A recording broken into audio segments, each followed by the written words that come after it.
नमस्कार साथियों, स्वागत है आप अपने इस YouTube परिवार पर। बात करते हैं जो अधीनस्थ बोर्ड का बदलता पैटर्न है पेपर को लेकर।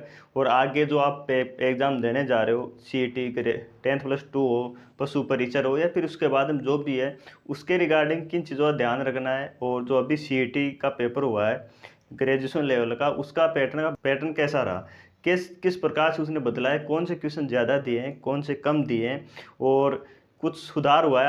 आपने देखा होगा कि पेपर में जो थी गलतियां थी वो कम थी अब की बार की। अपन देखें उसका विश्लेषण करें तो जैसे कि जो क्वेश्चन विवाद वाले क्वेश्चन थे वो बहुत ही कम देखने को मिले थे अपन को। वो जो पैटर्न रखा है, वो जो लेवल रखा है, वो बढ़िया लेवल था CET के रिगार्डिंग। बात करते हैं आगे जो एग्ज़ाम है उनमें कौन सी चीज़ों का ध्यान रखें अपन, कौन सी चीज़ें पढ़े ऐसी कि जो है अपन को ये एक तरह से इशारा है अपनी तरफ से कि आपको किस चीज़ के लिए तैयार रहना है। उससे पहले आगे बढ़े तो वीडियो में अपन थोड़ा बात कर लेते हैं CET के नॉर्मलाइजेशन होगा, नॉर्मलाइजेशन लेकर बात कर लेते हैं कि जो चारों पेपर हुए थे उसके अंदर आज ट्वीट कर दिया उन्होंने। पहले भी बताया था कि साहब नॉर्मलाइजेशन होगा। अब नॉर्मलाइजेशन कैसा होगा वो भी डर है साहब, क्योंकि पटवारी में देखा था आपने 30 नंबर का मतलब हो गया लगभग 15 क्वेश्चन। मान लो किसी के 75 क्वेश्चन है वो बॉर्डर वैसे आ सकता है। तो क्या हो सकता है इसका पैटर्न, कौन सा पेपर हार्ड था, कौन सा इजी था। तो देखो अपने हिसाब से अपन बात करें तो जो थर्ड पेपर था वो हार्ड था अपने हिसाब से। बाकी बोर्ड तय करेगा ये कौन सा इजी था कौन सा हार्ड था। आपके और अपने करने से कुछ नहीं होगा कि नहीं साहब ये किसी को सबको अपन अपने हार्ड लगता है पेपर कि नहीं साहब मेरा वाला ज़्यादा हार्ड था, उसमें कथन निष्कर्ष से ज़्यादा थे, राजस्थान जी का कम था। तो ये जो था फॉर्मूला क्या लगाएगा, बोर्ड लगाएगा, कोई कुछ नहीं कर इसमें पता नहीं है कौन सा फॉर्मूला लगाएगा। लेकिन ज़्यादा कुछ बदलाव नहीं होगा इसमें। आप शायद जहाँ तक देखोगे इसके अंदर कहीं डर लग रहा हो कि नहीं साहब अगर इतने क्वेश्चन इतने परसेंट कम हो गए तो इतने ज़्यादा बढ़ते हैं तो कोई डर नहीं, लेकिन कम होता है तब डर लगता है। तो नॉर्मलाइजेशन जो फॉर्मूला है वो बोर्ड ही तय करेगा कौन सा रहेगा। ठीक है, अब बात करते हैं कि जो CET के अंदर अभी चीज़ें आई है सामने कि इंडिया जीके का ज़्यादा क्वेश्चन पूछा गया है। तो कौन से पार्ट पूछे गए हैं, कौन से पेपर कमांड ज़्यादा करनी है, वो चीज़ें देखते हुए दूसरी बात सबसे पहले जो इम्पोर्टेंट सार इसका वीडियो में पहले बता दूं, सार यही रहेगा कि जो आपको जो भी चीज़ें आप पढ़ रहे हो वो या सिलेबस दे रखा है वो सब किसी को भी आपको ऐसा नहीं सोचना है कि यार राजस्थान ज़्यादा पढ़ लेते हैं। अब की बार ज्योग्राफी ज़्यादा पूछी थी इंडिया की, इंडिया ज्योग्राफी ज़्यादा पढ़ लेते हैं, नहीं साहब। हर वो चीज़ जैसे इंडियन हिस्ट्री दे रखी थी तो मॉडर्न हिस्ट्री पूछी है लेकिन मिडाइवल एशियंट नहीं पूछी, उस पर भी फोकस करना है। सब सिलेबस में जो चीज़ें दे रही सब पर फोकस करना है। बात करते हैं कि जो CET के अंदर जो क्वेश्चन दिए गए हैं वो कितने क्वेश्चन दिए गए हैं, किस हिसाब से दिए। अगर बात करें इंडियन हिस्ट्री के बारे में तो हिस्ट्री के लगभग अपन बात अगर भारत की हिस्ट्री की बात करें अपन पहले हिस्ट्री ले लेते हैं, फिर ज्योग्राफी, फिर पॉलिटी, और फिर करंट कितने क्वेश्चन आए थे और टोटल मिला के कितने आए। तो इंडियन हिस्ट्री से लगभग 10 क्वेश्चन आए थे मॉडर्न, एवरेज बता रहा हूँ मैं। किसी में 7 थे, किसी में 8 थे, किसी में 11 थे, किसी में 10 थे। तो मॉडर्न हिस्ट्री के लगभग क्वेश्चन ज़्यादा आए। फिर बात करें ज्योग्राफी तो ज्योग्राफी का पोर्शन ज़्यादा पूछा गया था। ज़्यादा डीपली ज्योग्राफी नहीं पूछी थी, लेकिन अगर नहीं पढ़ी हुई है तो वो हार्ड ही लगती है अपन को। जैसे नदियों के बारे में क्वेश्चन था, पठार के बारे में था, मैदानी था, वो अभयारण्य पूछे गए थे, राजा जी अभयारण्य कौन से थे। उस प्रकार से लगभग अगर अपन ज्योग्राफी की बात करें, ज्योग्राफी से कितने क्वेश्चन पूछे गए थे तो लगभग एवरेज बताऊं तो 17-18 क्वेश्चन पूछे गए थे। किसी में 13 भी पूछे गए थे, किसी में 20 भी पूछे गए थे। तो 15 से 20 के बीच में हर पेपर में आपको क्वेश्चन देखने को मिले थे।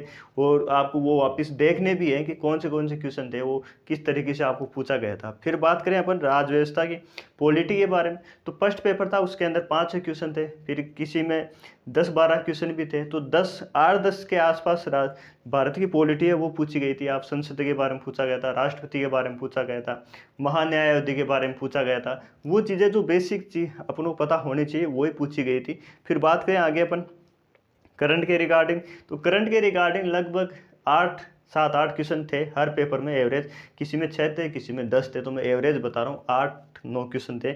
और इकोनॉमिक्स के भी क्वेश्चन पूछे गए थे। इकोनॉमिक्स जैसे SLR है तो ये करंट में भी आता है और इकोनॉमिक में भी आता है। जैसे RBI की स्थापना कब हुई वो इकोनॉमिक में भी आता है। और ऐसे कुछ अर्थव्यवस्था के बारे में पूछे थे, कौन सा उद्योग किससे संबंधित है, ऐसे क्वेश्चन जो थ्योरी वाले थे वो क्वेश्चन पूछे गए थे इसके अंदर। तो मोटा मोटा अगर मैं बताऊँ आपको, भारत के जो पोर्शन है, इंडियन हिस्ट्री ले लो आप, ज्योग्राफी ले लो, पॉलिटी ले लो, करंट ले लो, या अर्थव्यवस्था जो इकोनॉमिक बोलते हैं, तो ये लगभग 32 से लेके और 47 क्वेश्चन तक आए थे अलग अलग। जैसे फर्स्ट पेपर में 32 आए थे, दूसरे सेकंड पेपर था उसमें 47 थे, जो सेकेंड शिफ्ट में था। थर्ड शिफ्ट में लगभग 37 थे और जो फोर्थ शिफ्ट थे उसमें 40 के आसपास थे। तो 40 के अराउंड हर पेपर में लगभग एवरेज मिला था, ये था। आगे बात करें राजस्थान की, तो राजस्थान के अंदर अगर बात करें कि राजस्थान में क्या सीन रहा, तो राजस्थान के अंदर ज़्यादा जो पूछा गया था वो पूछा था ज्योग्राफी से पूछा गया था। हर पेपर के अंदर लगभग 15 क्वेश्चन के आसपास आपको, 15, किसी में 16,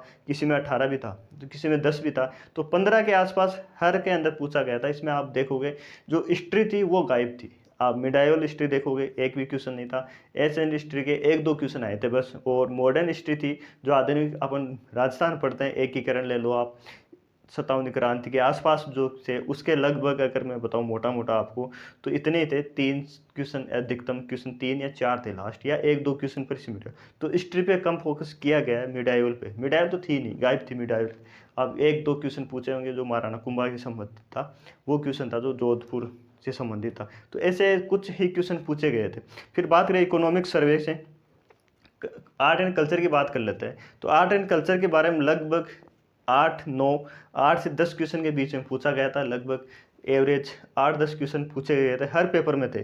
किसी में 8 थे, किसी में 10 थे, किसी में 7 थे, इस प्रकार से था। तो 10 के आसपास अपन मान सकते हैं कि आर्ट एंड कल्चर के 10 क्वेश्चन थे। फिर बात करें राज्य व्यवस्था यानी पॉलिटी के बारे में, पॉलिटी के अंदर ज़्यादा नहीं थे, 4-5 क्वेश्चन पूछे गए थे, सिंपल क्वेश्चन थे जिनको आता है। जैसे करण मानवाधिकार आयोग से संबंधित था, ये अपने लोकायुक्त से संबंधित था। प्रथम लोकायुक्त कौन था और कौन सा लोकायुक्त दायरे में आ जाता है, वो इस प्रकार से क्वेश्चन पूछे गए थे। फिर बात करें इकोनॉमिक्स, जो अपने इकोनॉमिक सर्वे है प्लस करंट, इसके क्वेश्चन भी ठीक ठाक पूछे गए थे। लगभग फर्स्ट जो पेपर था उसमें 10 क्वेश्चन थे, बाकी तीनों के अंदर 3-3, 4-4 क्वेश्चन थे। तो 6-7 क्वेश्चन अपन इकोनॉमिक सर्वे से ले लो या करंट का ले लो, वो अपन इसमें जोड़ सकते हैं। ये था राजस्थान का संबंध। अब राजस्थान की मोटी मोटी बात करें तो राजस्थान के फर्स्ट पेपर में लगभग 40 क्वेश्चन थे, चारों पोर्शन को मिला के। करंट भी आ गया, Rajasthan current, economic survey, polity, geography, history मिला के लगभग 40 क्वेश्चन थे। सेकंड में तो कम थे, 30 क्वेश्चन के आसपास सेकंड में आए थे। फिर बात करें थर्ड पेपर में 37 थे, और जो फोर्थ शिफ्ट थी उसके अंदर राजस्थान जीके के, राजस्थान जो पोर्शन था उसमें कम पूछे गए थे, लगभग 24 ही क्वेश्चन पूछे गए थे, 24-25 के आसपास। तो ये फिक्स नहीं है, किसी में ज़्यादा था, किसी में कम था, ऐसे, क्योंकि ये सिलेबस में भी ऐसे डिफाइन नहीं था कि इस टॉपिक से इतना क्वेश्चन आता है। और डिफाइन होता है तो भी बोर्ड नहीं दे, चीज़ों आप समझो। तो ये था। और बाकी अपन हिंदी इंग्लिश पूछे, हिंदी इंग्लिश के 15-15 क्वेश्चन थे दोनों चारों पेपर में। कंप्यूटर के लगभग 7-8 के आसपास था। साइंस के 10-12 क्वेश्चन आए थे। मैथ्स के 8-9 क्वेश्चन थे, और रीजनिंग के लगभग 10 से 14 क्वेश्चन आए थे। वो एवरेज आप सब कर सकते हो, दे रखा है तो आपने पेपर दिया होगा। अब आगे बात करेंगे कि जो 10+2 है, ये पशु परिचर है, उनके लिए इस वीडियो में क्या मिलेगा, क्या संदेश है उनके लिए। तो देखो, आपके सिलेबस जो दे रखा है, किसी को कमज़ोर नहीं समझना है। आप ये देखो, नहीं साहब अब की बार ज्योग्राफी ज़्यादा पूछी तो ज्योग्राफी पीछे पड़े हो, नहीं साहब। किसी भी टॉपिक को आप भी एक हल्के में नहीं लेना है, क्योंकि बोर्ड जो है ना, इस फिक्स पैटर्न पर नहीं चल रहा है, बदल रहा है। वो हो सकता है ऐसा दे दे, लेकिन हो सकता है ऐसा नहीं भी दे। तो इसलिए जो 10+2 वाली जो CET आ रही है उसके अंदर ये ध्यान रखना है कि ओवरऑल लेके चलना है। करंट भी ठीक ठाक पूछा है, ऐसा नहीं है, ज़्यादा भी नहीं पूछा है।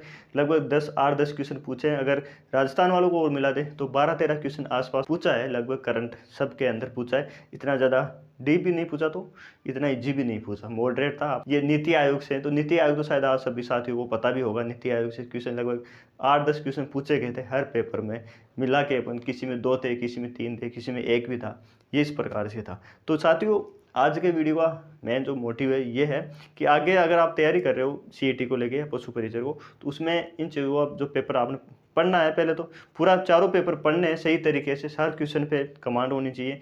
फिर आगे जो है हर चीज़ों को बराबर रखना है। राजस्थान हिस्ट्री नहीं पूछी गई, मिडाइवल या एशियन, तो ये नहीं सोचे नहीं आएगी, पढ़ी हुई है आपकी, एक बार और रिविजन मार देना, याद हो जाएगी आपको। बाकी चैनल पर नहीं हो तो चैनल को सब्सक्राइब जरूर कर दें। आप टेलीग्राम ग्रुप से भी जुड़ सकते हो, उसमें भी अपडेट मिलती रहती है, कुछ नोट्स भी मिलते रहते हैं, या ट्विटर चलाते हो तो वहाँ पे आप फॉलो कर सकते हो। आज की वीडियो में मिलते हैं नई वीडियो में, जब तक जय हिंद जय भारत।